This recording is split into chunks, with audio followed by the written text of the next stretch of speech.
Семейството на партньорите на община Монтана прие най-новия си член – община Нови Лигуре, област Пиемонте в Италия.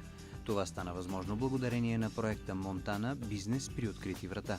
Партньорството беше замислено и осъществено като възможност за прилагане на италиански опит за стимулиране на предприемачеството, с което да се подпомогне развитието на икономиката в северозападна България, един от най-изостаналите райони по своите икономически показатели в рамките на Европейския съюз. Кмета на община Монтана Златко Живков прегърна идеята от самото начало.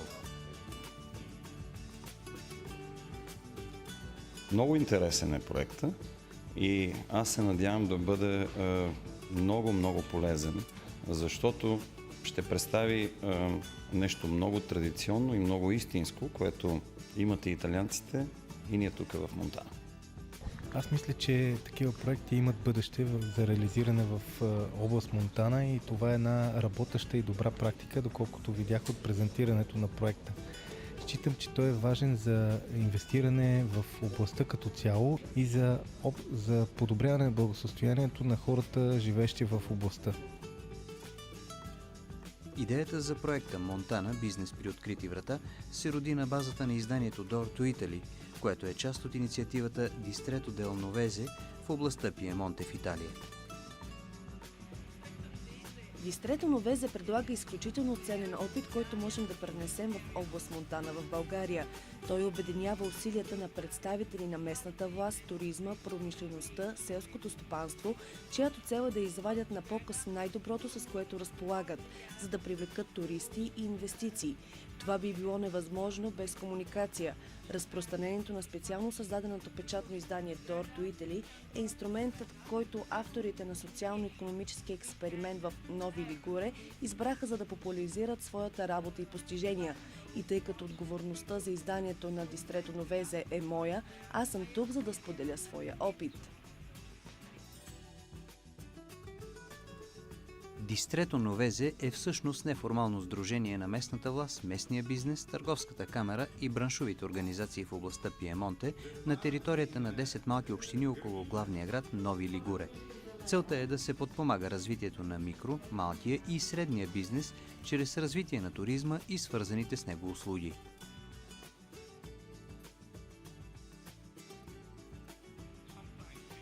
Някои смятат, че туризма е бизнес сам за себе си. Аз съм на друго мнение. Убеден съм, че туризмът е средство, което подпомага взаимодействието и контактите между хора, занимаващи се с различен вид бизнес. Той съдейства за стимулиране на търговията, развитието на селското стопанство и промишлеността. Така че, когато говорим за туризъм, ние всъщност говорим за потенциален, мощен катализатор на бизнес развитието в даден регион, област или страна.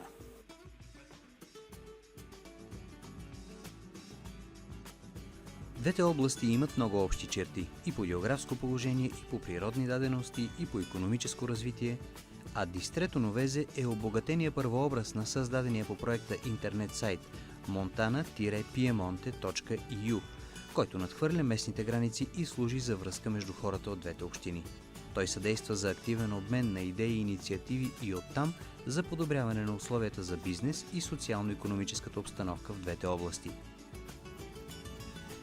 Основната цел на проекта Монтана Бизнес при открити врата е именно пренасяне на опита от успешния социално-икономически експеримент Distretto Novese в България, който стимулира главно развитието на туризма и свързаните с него дейности и услуги в район, който е встрани от основните туристически потоци.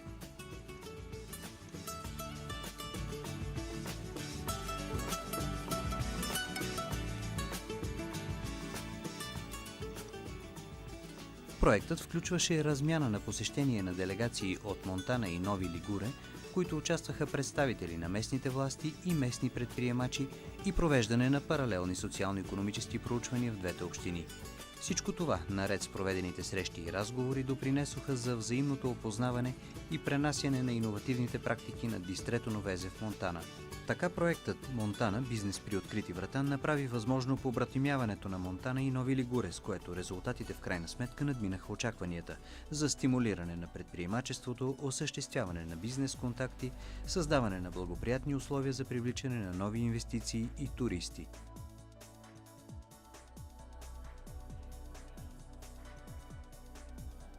Тържествената церемония за побратимяване на Монтана и Нови Лигуре се състоя в град Монтана на 8 юли 2014 година.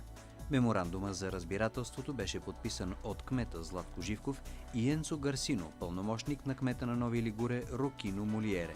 Всъщност, побратимяването на двете общини е добавената стойност към постигнатите цели по проекта.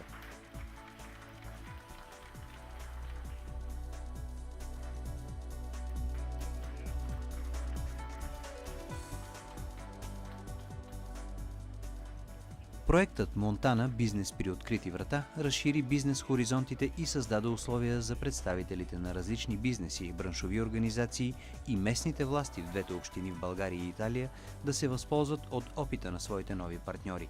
Проектът постави началото на едно сътрудничество, което ще се разраства и надгражда чрез съвместни бизнес начинания, създаване на база данни посредством новия интернет сайт, обмен на информация и добри практики. Това е гаранция за устойчивост на постигнатото по проекта.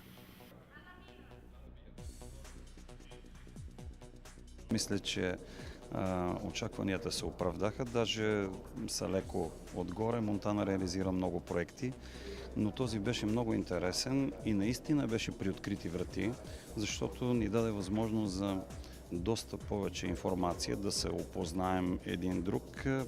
Нашия интерес беше свързан с развитието на Северна Италия, областта Пиемонте, там където се намира Нови Лигуре, а нашите италиански партньори имаха възможност да се запознаят с това къде сме ние българите, тук в Монтана, в северо-западна България. Гледам с огромен интерес и с сериозно намерение да продължим крачка напред след финализирането на проекта. Монтана стана пример за разширяване на международните контакти и ползотворно сътрудничество и в други общини на територията на страната ни, където този модел за ползотворно взаимодействие може да съдейства за стимулиране на икономическото и социално развитие в България. Проектът Монтана бизнес при открити врата е на стойност 187 349 лева и 70 стотинки по договор БГ 051 ПО 001 7007 0158 C 0001 и се осъществява от Via Consulting в партньорство с италианската фирма Апунти и община Монтана с финансовата подкрепа на Оперативна програма Развитие на човешките ресурси 2007-2013, съфинансирана от Европейския социален фонд на Европейския съюз.